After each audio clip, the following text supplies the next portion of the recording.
Hi, I'm Chazz Palminteri, The Wise, and I'm Michael Franzese. the wise guy. And here we are today. We're live on YouTube, speaking to our audience, something we love to do. Chazz and I, we love to connect. And we're very, very excited to be here because we're launching a new platform. And before we get into all of that, we're going to do a Q&A afterwards. So if you want an opportunity to ask this ex-wise guy and the wise, the real wise person here, anything, there's no holes barred. You can ask us anything that you want. We'd be happy to answer questions at the end. So get them ready. Make some good ones. But I'm excited. I'm going to let Chazz tell you why we're here. Yeah, Michael and obviously, I have my own podcast. Michael has his own podcast. And I was a guest on his podcast many times, and he's been a guest on mine. And we have so many comments about people telling us that we should do our own podcast together, So we thought about it for a while. I mean, we thought about it for a good year. And then finally, we wanted to, if we said that we could do something different and just really give people something different, we would love to do that.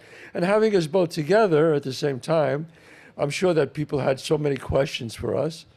And we said, we'll give it a try, right? Yeah, and Chazz is being a little bit modest because some of the clips out of the sit-downs, the interviews that we've done that Chazz talked about went viral. Millions of people tuned in to see it because Chazz has a lot of wisdom that he wants to share. If you saw the movie The Bronx Tale, I'm sure you know some of the things that Chazz said that are still being said 25, 30 years ago. They were made famous in the movie, and Chazz wrote it all. So, I've got some, experience being on the street, and so we came up with this, The Wise and The Wiseguy. And what we're doing is we're going to share our experiences, whatever wisdom we have obtained or attained over the years. We want to share it with our audience because we think you want to hear that. And how do we know that? Because you told us in your comments. We want to hear more of it. Michael, this was a great thing that you said, that Chazz said. It's been really wonderful. So we've, not only going to pick our brains when we talk about this, but Chazz is very well read. And there's some amazing books out there from people that have so much wisdom to share. We always talk about Machiavelli. He's one of them. Right. As a former mobster, we had to read that. It was like required reading when we went to prison. Right. He was brilliant in a way. But there's so many other brilliant authors out there, many that Chazz has read, some that I'm aware of. And we picked, just some of the things that they had to say that we really think can have an impact on you.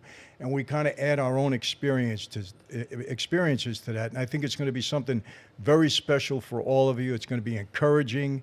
It's going to be enlightening. And I think it's going to help you. And you know what? We're in times when we all need help. Right. And also, I haven't read every book, obviously, and neither has Michael. So if you have a suggestion of a book that you want to send us that really made an impact on you. I mean, I always remember the first time I read Moby Dick. I never forgot that, where I was. I remember when I read The Godfather. I remember the first time I read Machiavelli. And I like you said, Michael, Wise Guys, that was required reading for reading Machiavelli. And I remember when I wrote about that because in the 60s, 68, that's when this guy told me that he used to read Machiavelli. But not only did Wise Guys read Machiavelli, every president and senators and congressmen, Machiavelli is the first really political science book, Yeah. I mean, that was the first time that's ever been done where someone took politics and put it made a science of it. So we talk about Machiavelli a lot. We talk about the Stoics. There's a great book by Ryan Holiday about the Stoics and how he says that nobody is a success unless you have a routine. You have to have a routine. I mean, can there be a great person who becomes successful? But that's like William Shakespeare used to say. He used to say there's only three kinds of greatness. He said those people who are born great, those people who achieve greatness, and those people have greatness thrusted upon them. Personally, me, I would like to achieve greatness because I know I worked really hard at that. I mean, both of us, Michael, we come from humble beginnings. And I don't take this life for granted right now. No, I agree. And, I don't think there's ever been a more critical time, at least in my lifetime, where people need good advice. They need mentorship. They need to learn because, look, knowledge is power. I mean, I want to absorb as much knowledge as I possibly can. A funny thing, Chazz, and you've done the same. I surround myself with a lot of younger guys that are, into everything online. They understand it. They get it. My partner knows AI really well. And because these are things that I'm not going to learn at my age, but I listen and I absorb their knowledge in a way. So at least I know my way around. And when we read some of these books and we share this, now we're not going to read the whole book with you, but we're going to share some of the insights and the knowledge that we've gotten. And what Chazz says about routine, this is going to sound crazy and I don't recommend it, but where I really learned routines? In prison. Because you had to do things every day was almost the same, but I had a routine. And Chazz, funny thing, when I came out, right, my life was structured more than before I went in. I bet it was. Yeah, because I like the idea of having a routine, right, and it actually helped me. Now, again, I don't recommend that. Don't be signing up for that. But it was very, very helpful to me. Yeah, I mean, it's amazing because many people, Michael, you talk about prison. There was a great play called Short Eyes. Yeah. And it was written by a man, a guy in prison. Many times people who are in prison end up doing great things. And the reason why is because they're in a routine and they're stuck there. Exactly. They have to do it. That book that you always thought that you wanted to write, but you've never written, when you're in prison, you write that book. It. Absolutely. You write that book. And that's obviously, people suffer. And Rudolf Steiner, who I read a lot about, Rudolf Steiner, said the only way people learn is through suffering. Look, you were in prison, you spent a lot of time, you spent time there, you found the Lord, you found Christ. Yes. So you learn through your suffering. You have to go through something, as Steiner calls it, going through the skin of the dragon. How many times I tell everybody out there, you've been fired. People go, oh my God, my life is over. Sometimes being fired from your job is the best thing that could ever happen to you. It's a blessing. It's a blessing. But people don't see it that way because you end up doing something that you always wanted to do. And if you were a good person, it's almost like the universe said, hey man, I got to get you out of here. You don't have the guts to do it yourself. So it's time that I'm just going to, let you go. Yeah. And puts the kibosh and you get fired. But then you end up doing something that you really love to do. Yeah, so what Chazz just described is turning an adversity into an advantage. And sometimes we don't realize that it can become an advantage.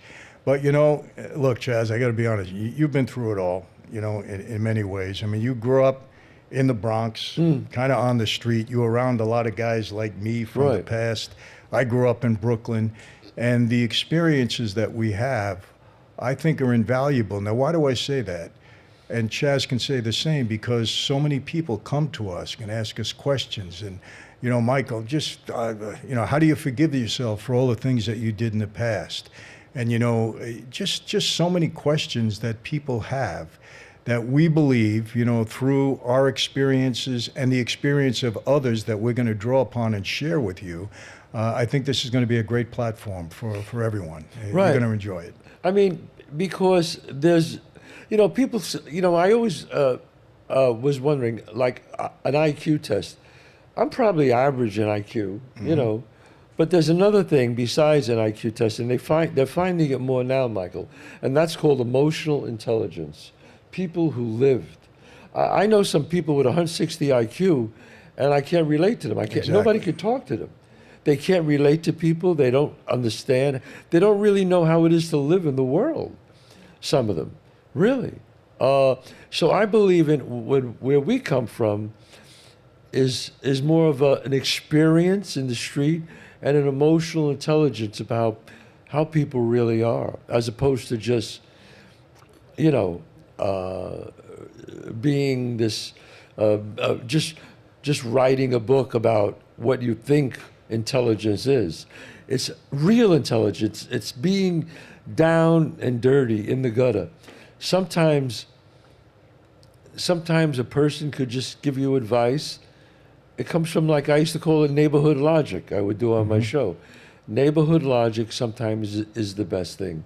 You know, a guy says, you know, like, my wife's never home, and we don't make love no more, and she seems she doesn't care about me.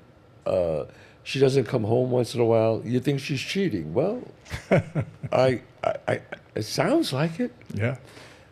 But sometimes you need somebody to, you know, smack you in the face and say, hey, babe, because nobody wants to believe it. Yeah. That something like that It's the old happens. thing, if it looks like a duck and quacks like a duck, it's probably a duck. It's probably you know? a duck. Yeah. You know, but sometimes you need somebody to just to wake you up. You know, when I tell people suffering is learning, people don't get it. The best thing that could happen to you is if you suffer a little bit. I mean that. What I mean by suffering, I don't, you know, suffering could be your discipline in studying for an exam, telling people I can't go out tonight, I can't do this, I gotta study, or I gotta work hard, or I'm saving for this new apartment that I want to get. You know, you bust your ass, you work hard. It's a somewhat form of suffering, but you know what? Out of that comes good. Yeah, absolutely. I mean, Rudolf Steiner used to say that life is like an oyster. Like an oyster, like, is born it's young and beautiful. Then as time goes on, it's in the sand, it gets old, and it suffers. And then from that, you open the oyster and there's a pearl. Yeah. And that's what life's about. As human beings, we don't want no pain. Nobody wants pain. I don't want pain. Michael doesn't want pain. We all don't want pain. But when you stop suffering, you'll stop learning. It's true. I'm telling you it's true. So the next time something goes wrong in your life, whether it's you're fired from a job, or a guy breaks up with you, say, okay, life, I see what you're throwing me. What am I going to learn from this? What? And just wait and see. That's great advice. And let me tell you another thing we're going to do on this platform. You know, give us questions. If you're going through something in life that's tough and you need some advice, some help, we're not going to front you off and put your name on there. But because I guarantee the situation that you're going through, hundreds of others are going through the same. Because we're all different in a way, but we're all the same in other ways. And pose questions to us, and we'll do a Wise and the Wiseguy, you know, answering the questions that you have that we know are going to cover a lot of people. That's why we do it, because this platform is for you. I mean, we're both at a stage in our life where, you know, we've been very fortunate. You know, we've done okay through all the adversity we might have gone through. We have great families, and it's time for us to give back in a way. You know, we were earlier today, we were with Mike Tyson. Yes. And Chazz and I spent a lot of time with him. And by the way, just stay tuned, because something special is going to be happening. I'm not going to announce it now, but Right. we spent 2 days with Mike, and it was very, very fruitful. And you'll be able to see what that's all about pretty soon. But, you know, Mike's in the same position in his life, wants to give back, you know, he wants to do good. We all have a legacy that we want to leave that, you know, our families can be proud of, that we can be proud of when we're gone. So, well, when we're gone, no, but before we leave. So that's what this platform is about. I mean, it's really for you, and we think it's going to, and another thing, you got, you know, a guy that's been so successful in movies and television and writing and everything else. You got questions, ask, you know. We're going to do a Q&A at the end of this, so if you got anything, how many of you remember this line? Now you can't leave. Well, that's the author right there. That's the guy that wrote it, and so many others.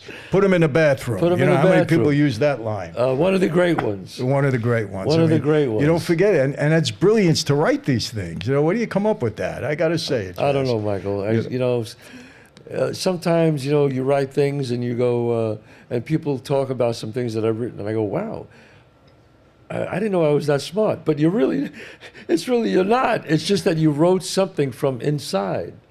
And like Michael said before, I wrote something from inside my gut, and I'm sure other people have went through the same thing. Yeah. And whatever Bronx Tale it connects with so many people because so many people relate to it. So that means what I went through, they went through. Yes. The only difference was I wrote it down. That's all. Yeah, but it really works. How many of you guys out there, okay, when you opened up your car door, you wanted to see if the girl in the seat there, opened it up for you? I had a guy tell me that this morning. He said, hey, only one woman did that for me. He said, I ended up marrying her. So that's right.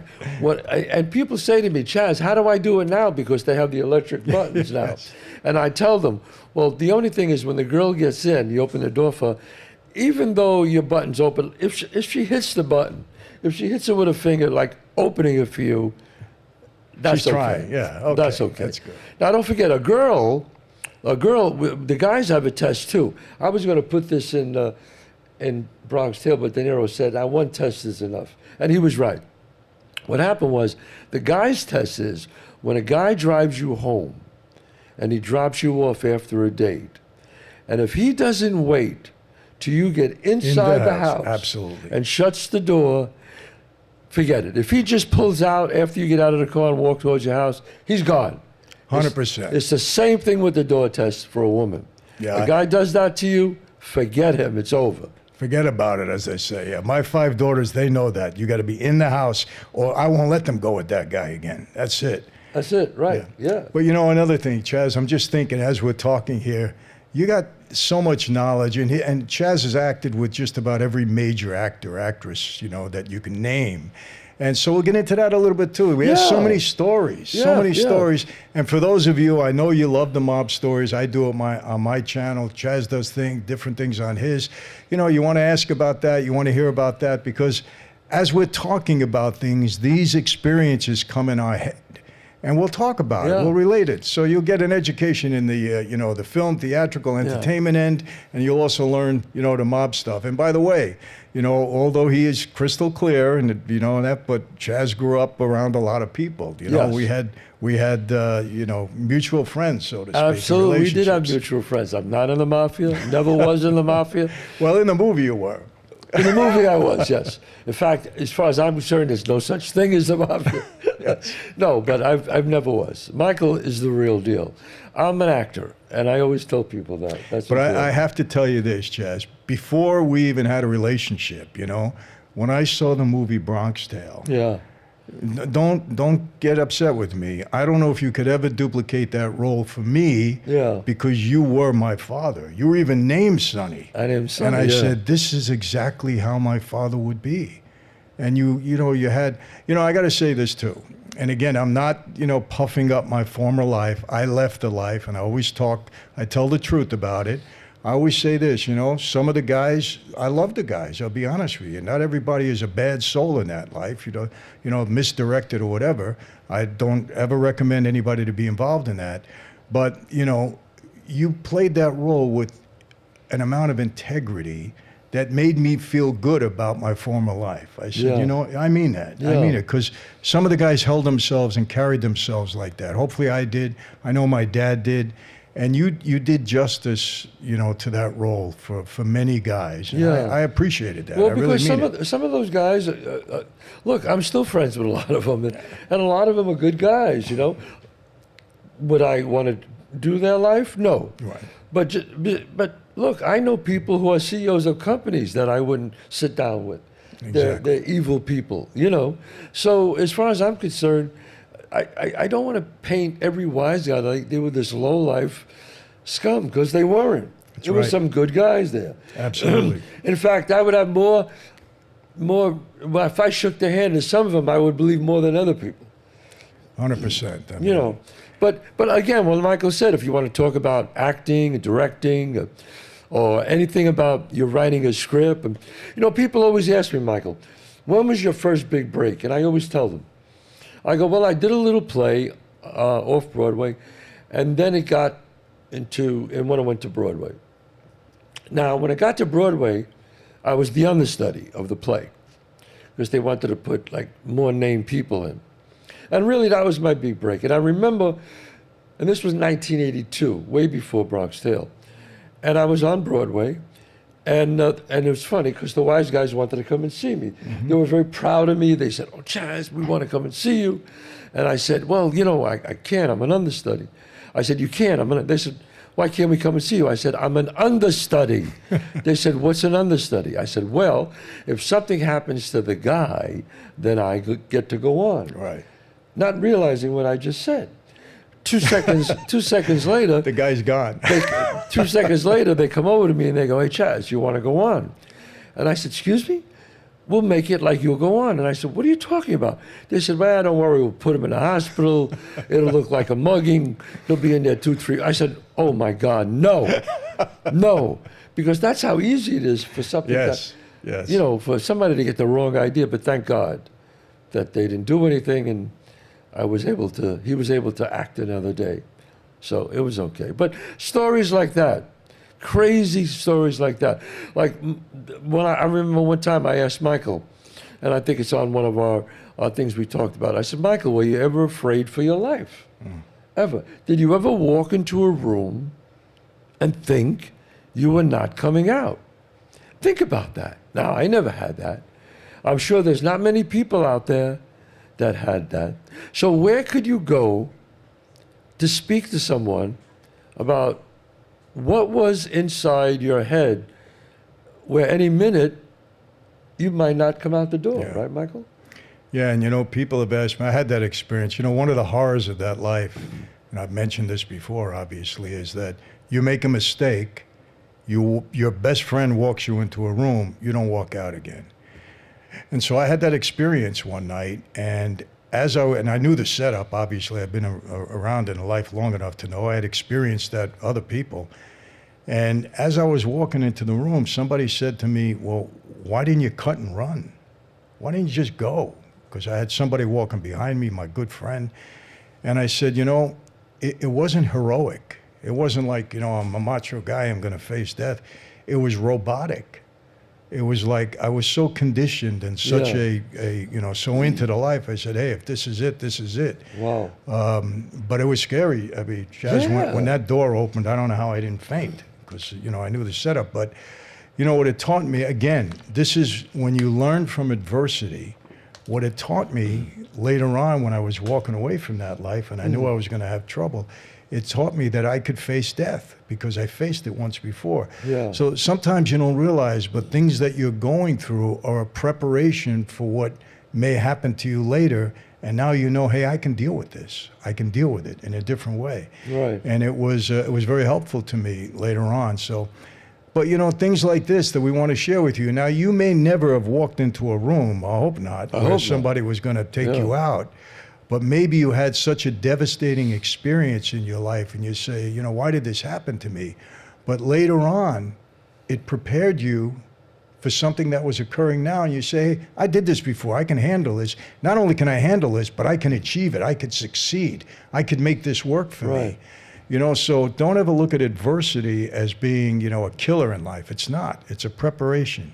It's experience. It teaches you something. And, you know, all of these things are what we want to share. This is why we created this platform, The Wise and The Wiseguy. Remember, it's premiering May 24th. And we got a lot of wisdom to share with you and a lot of experience. And we think you're really going to enjoy it. From our past experience together, we know you're going to enjoy it. May we look 24th, forward to you. next week. May 24th, yeah. We're a week away.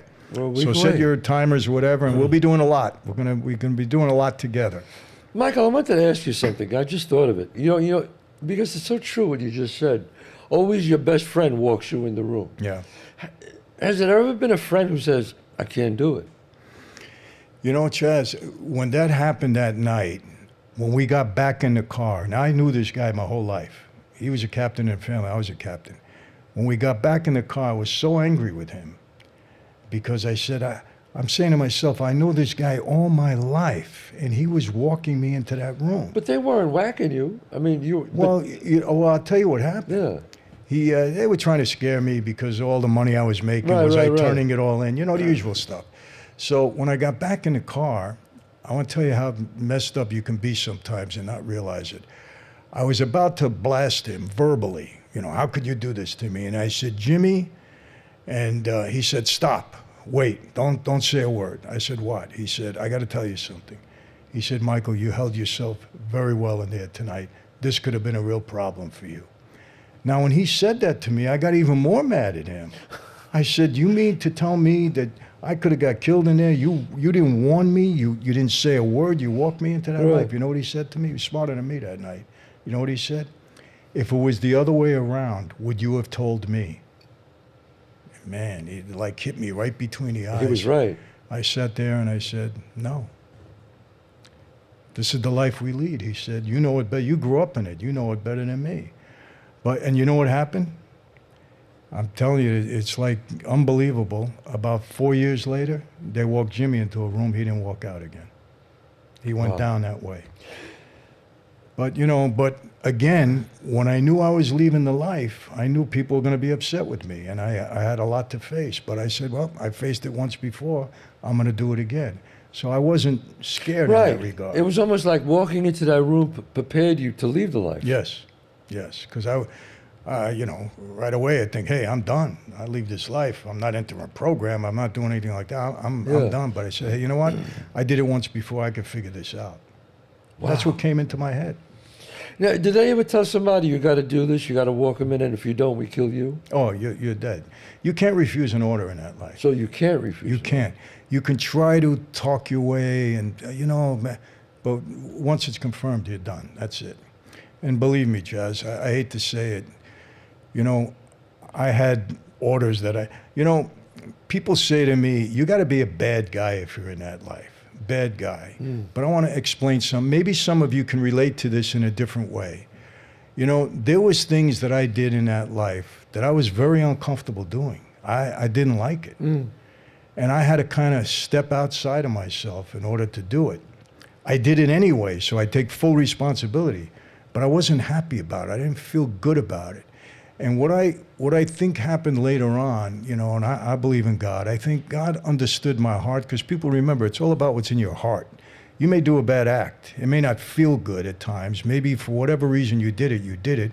Me, I was obeying an order. Doesn't make it right, but that's my explanation, not an excuse, an explanation. But I think when you got a good heart, it'll come to bear later on. I think that's why there was a different purpose for me in my life. And that's why I'm here today at 72 practically talking to all of you. But, again, these experiences, they might be dramatic and drastic, but everything is relative in everybody's life. So in your own way, you may come up to a situation that for you is unbearable, but you got through it, and it's going to prepare you for something later on. So true. It's like we said, what the key is suffering, you learn. When you don't suffer, you don't learn.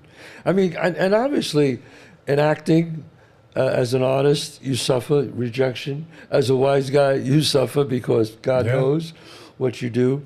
So this show here, we want to talk to, we want to educate people about how to live the best life you can. Whatever way you can. We talk about these books, The 7 Habits of Highly Successful People. And we'll go through each and every habit. The 48 Laws of Power. We'll do segments, we'll pick 5 laws out of that. One of the great laws, I think the first law is don't outshine the master. So true. Absolutely. You have a boss, especially in the mob, you don't want to outshine the captain or the capo, right? Never. Because once you start doing that, you're gone. No. Just to relate to that, I'm not going to mention a name, but I was in a nightclub out in Long Island. This guy, I can mention, he's gone now, Philly Basile, but Paulie Vario owned the place. Yeah. Right? It was called Channel 80. I was out there. Beautiful I remember place. That place, yeah. Remember? Yeah. Well, the whole upstairs, it had an upstairs, it was right on the Channel 80 on the water. And I used to have the whole upstairs. I had 40, 50 of my guys. We'd party and everything else. I had a great time. Well, one day, a guy that was higher ranked than me came up there.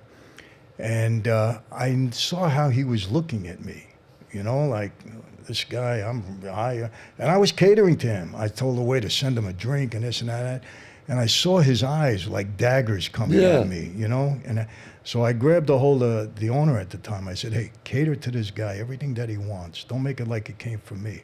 Notice who he is and take care of everything. Because, you don't want to outshine a guy like that because they remember.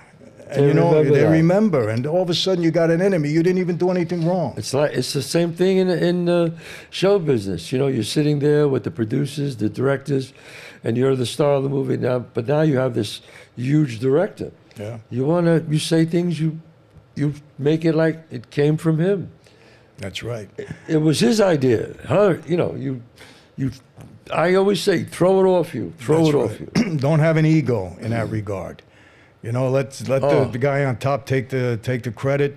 As long as you're getting what you want, who cares? That's Michael. That's so hard. People just can't do that.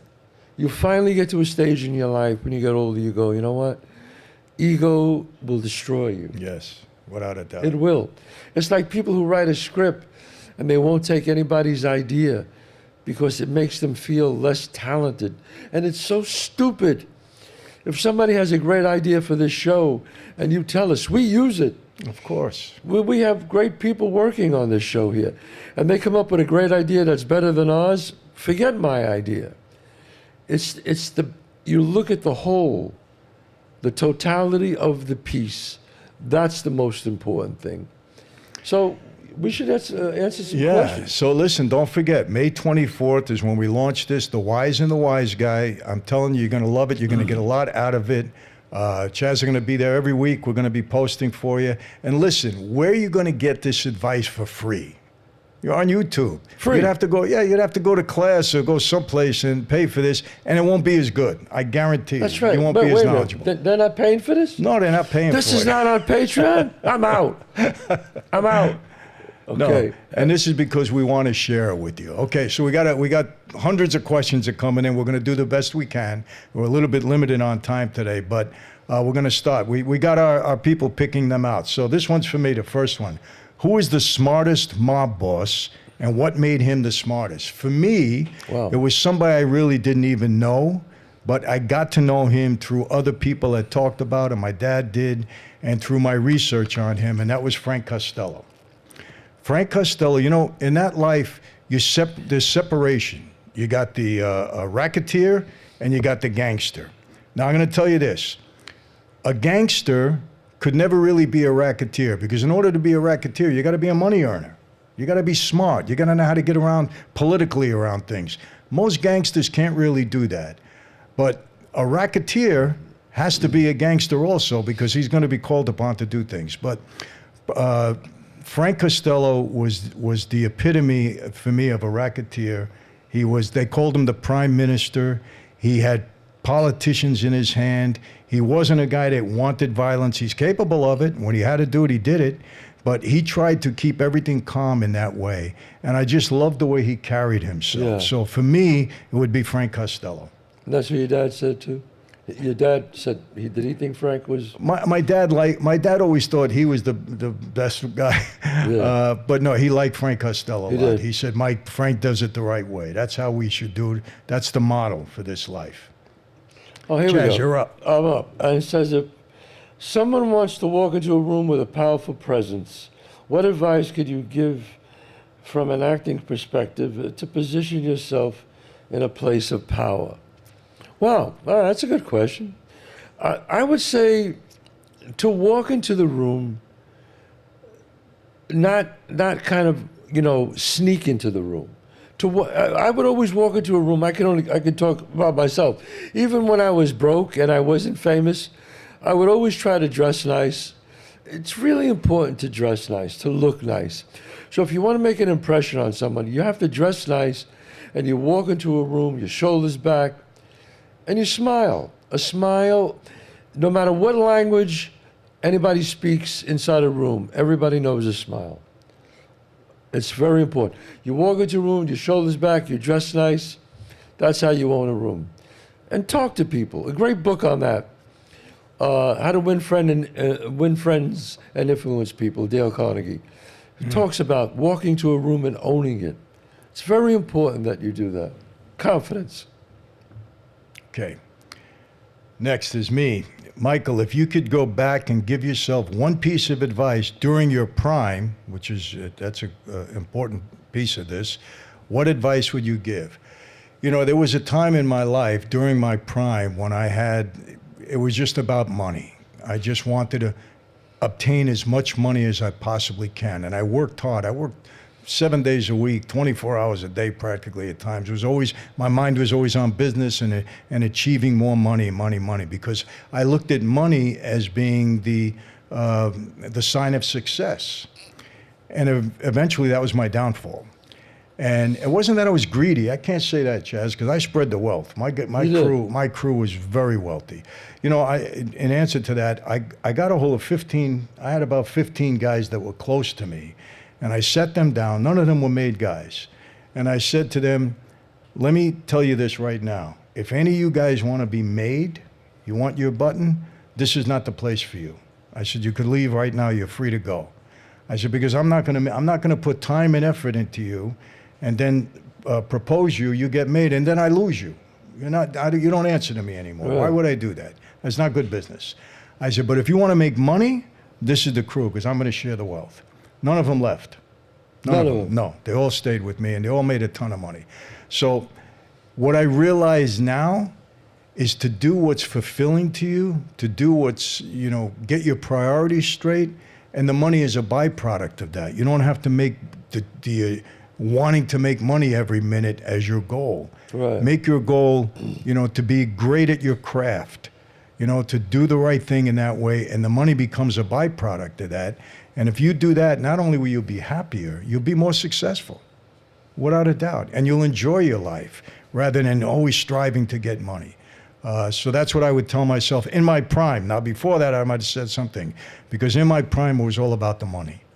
All about the money. Yes, I have to say that. And most people think it's always about the money, but it's really not. Like you said, get good at what you do, whatever that is, and the money comes. And the money comes. Well, I have a question here. I'm thinking about becoming a film director. Any advice you can give me? Well, I'm trying to think of who said this. It might have been James Cameron. I don't want to take credit for the line, but he said, it might have been James Cameron. He said, "You want to be a film director? Get a camera, get your iPhone, film something, put your name on it, you're a director." Seriously, and that's what he said. And what he was trying to say there was, just get a camera, film anything you want, film two people talking, you put your name on it, you're a director. What he's saying is, you want to be a director? You have to direct them. Film things. You want to be a writer? You got to sit down and write a script. Want to be an actor? You got to take acting lessons, get up on stage, and you got to act. So, especially the arts. You want to be a painter? You got to paint. The arts is about doing. The arts is about doing. That's the most important thing. I like that. Michael and Chazz, what are some daily habits to keep you motivated and disciplined? Oh, this is a great one. Well, I'll tell you what mine are, from A to Z. First thing, I'm an early riser. I've always been an early riser in my life. And I'm up 5:30, 6 a.m. I'm still in bed. But first, I want to read the news. I want to go online. I want knowledge. I want to know what's going on during the day. I want to know what's going on in my country and people around me, so I'm aware. I think awareness is important. Then it becomes a little spiritual for me. I'll read a couple of verses of the Bible, that gets me spiritually ready for the day. And then my wife will be up by that time, 8:30, 9 o'clock, and are you ready for your coffee? I'll go down and I'll get her coffee, because she's entitled to that, and I bring her coffee every morning. That's my connection with my wife, first thing in the morning. And then I go and train, if I'm training, exercise, because now I took care of my mind, I took care of my spirit, I got my wife okay, now let me go take care of my body. And so I do a little training, and then it's business during the day. For me, it's my wife and Kurt, my team, run after me with a camera to sit down and do my YouTube, because that's part of my life. That's the least disciplined I am, I'll be honest with you. Oh, that's pretty disciplined. Yeah, that's the least disciplined I am. But then it's, dinner and whatever we have to do later on. But that's my routine just about every single morning. But you hear, it's a routine. It's always a routine. And before I tell you what I do, it's like having a list of things you do. You plan your day the night before. When you know you're going to do something. When I know I have a stressful day the next day, I plan it, what I'm doing. I wake up, not as early as Michael, I wake up about 7.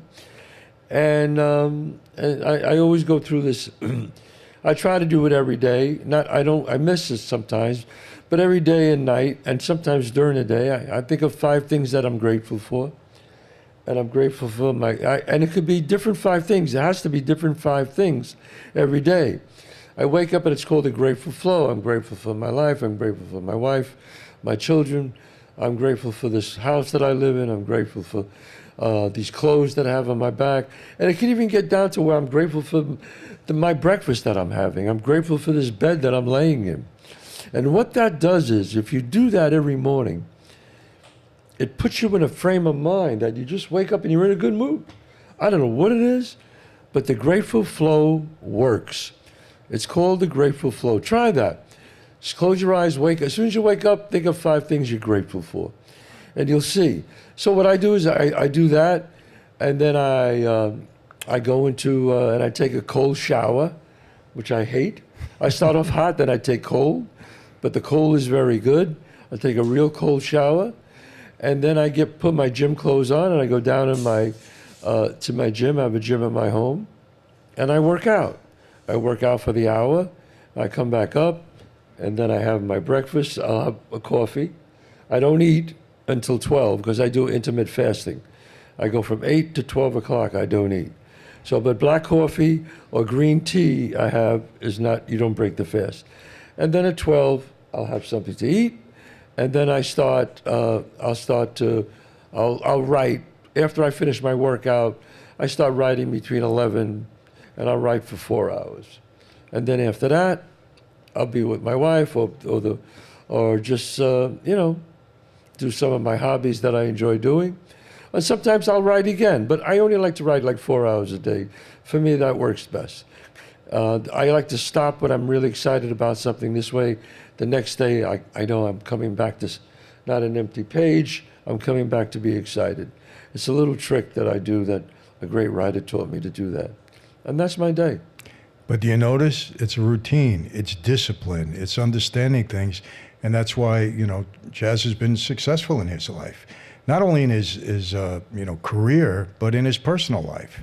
And that's so important, and another good sign, Chazz, we're down here, we're in Florida, I could tell you that, because we met with Mike Tyson, who happens to, be in this area now. And you have your children with you, too, yes. Your kids. And I have my daughter with me. The great thing, they want to be with us. Yes. So if your kids want to be with you, especially when they're adults, you've accomplished something in your life. So don't ever forget your family. Yes. Yeah. Yes.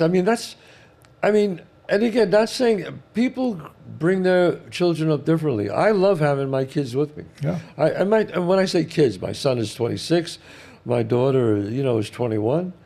They're both great, just like your daughter. They're all successful, and I like having our children with us. Well, you know what? I can claim that as a badge of honor. When a dad can say his kids, his adult children even want to be with them, that's a big thing. That means you've done something right, at least. Yeah, Michael, people come over to me because I'm an actor. Right? They'll say, "Oh, I love this movie. Oh, my God, you're my favorite actor. Oh, I love this thing you wrote." My favorite compliment, when someone comes over to me, my hand to God, and they say, "I met your children. You got great kids." Yeah. Yeah, I know when someone exactly says that to me, I beam. I know exactly how you feel. It's great. So remember, it's a combination of everything. Look at all this wisdom you're getting, and you're not paying for it. Remember that, I'm still mad about that, Michael, but go ahead. Okay. Michael, would you ever do a sit-down with De Niro, Pacino, or Pesci, some of the greatest mob actors? We would all love to see that, and this goes for Chazz, too. Well, Chazz has sat down with all of them. I haven't had the pleasure of all of them. I admire them, from a distance. But right. If I had the opportunity to sit down with them, and maybe that'll happen at some point, I would love to. Yeah. I mean, I have so much to share. And this is coming out the 24th, right? The 24th, yes. Yeah, well, I'm going to be sitting down with De Niro on June 17th at the Beacon Theater. They're going to watch the show, a movie, A Bronx Tale, and De Niro and I are going to sit down and answer questions like we are.